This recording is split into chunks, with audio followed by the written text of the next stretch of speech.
Welcome back to the P&L podcast. My name's Priscilla. And my name is Lapika. Today we will be discussing the origin of the Arab Spring and the important role social media played in it. Many of you may be wondering, what was the Arab Spring? Well, the Arab Spring was a series of anti-government uprisings that occurred in response to oppressive regimes during the early 2000s that lasted 2 years. Well, alright then, that was just a quick overview of what Arab Spring was, but let's get into what started the entire series of protests. Before the revolution, Tunisia appeared to be a great country and a successful one at that. But that was all an illusion created through propaganda, PR messages, and data manipulation. Basically another episode of Gossip Girl. Some may be wondering why this fact was not exposed immediately, and that was due to suppression. The government suppressed information and their citizens through a few different ways. The Tunisian Internet Agency, ATI, was established in 1996 to regulate the country's internet.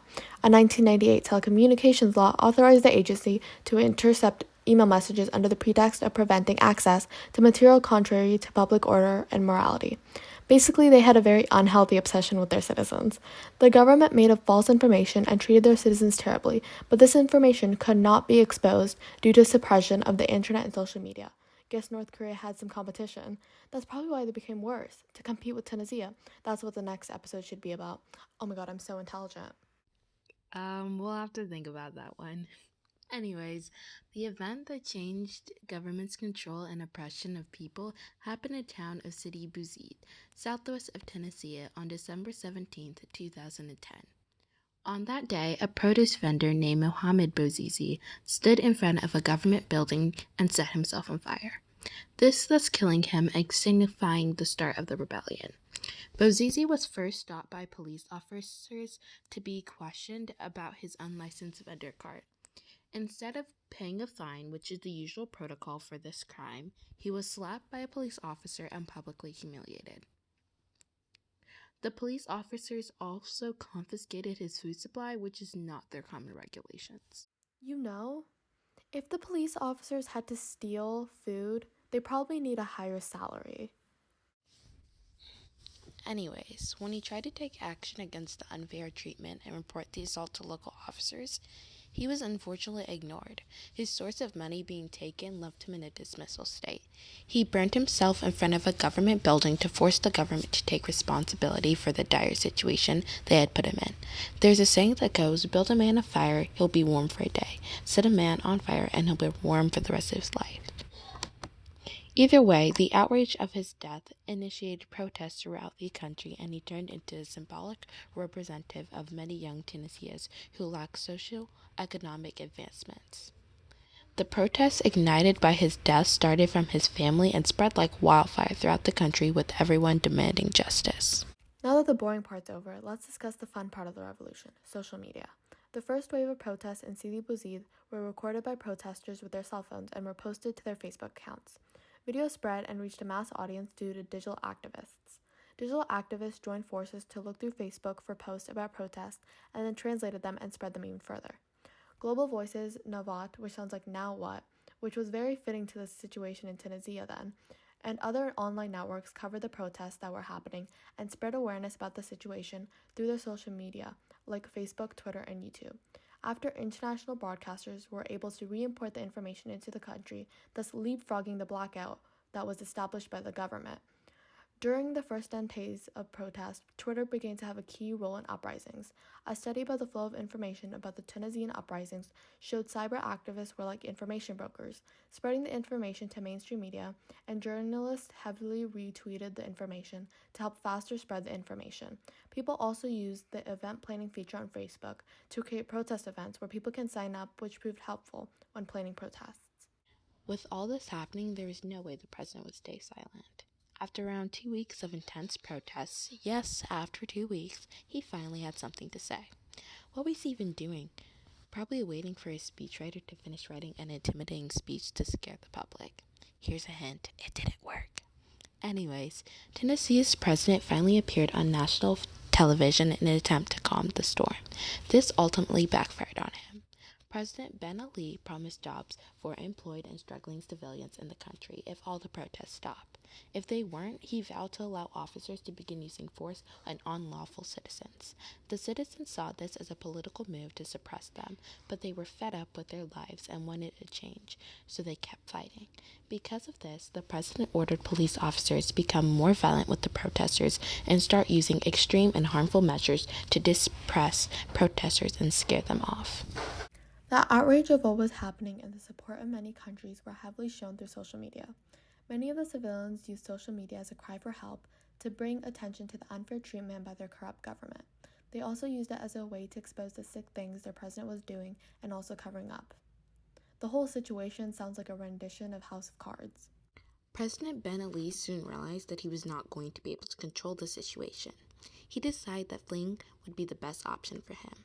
It wasn't the best option, it's just the easiest to escape the consequences. On January 14, exactly 5 days after the catastrophic events of the previous deadly protest, Mr. Ben Ali resigned.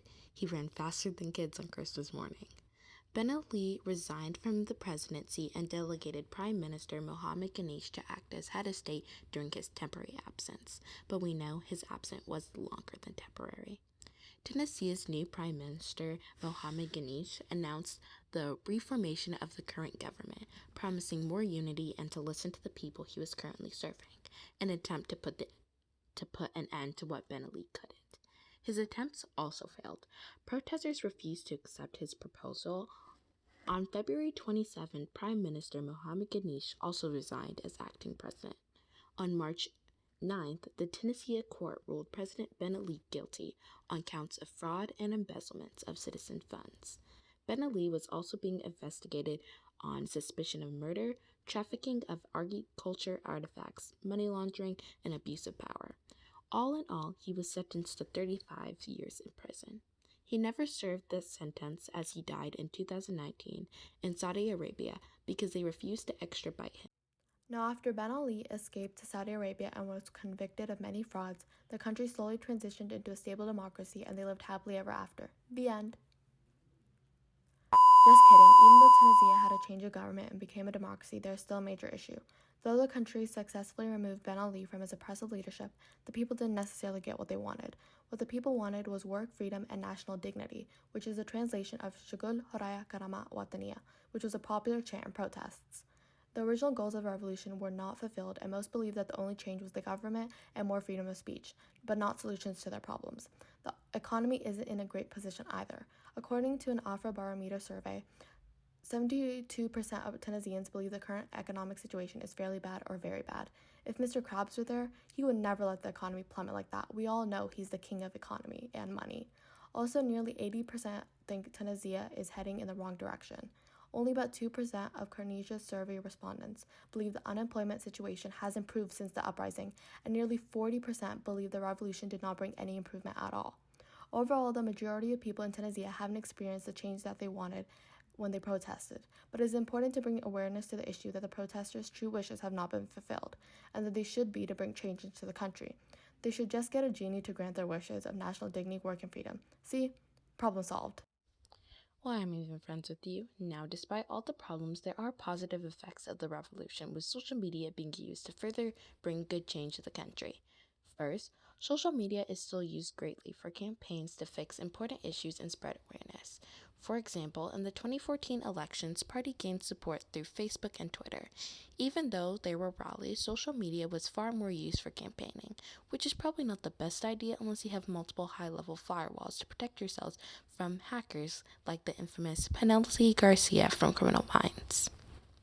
Also, in 2018, TIMUN used social media to spread awareness about the issue of domestic violence and violence against women in general.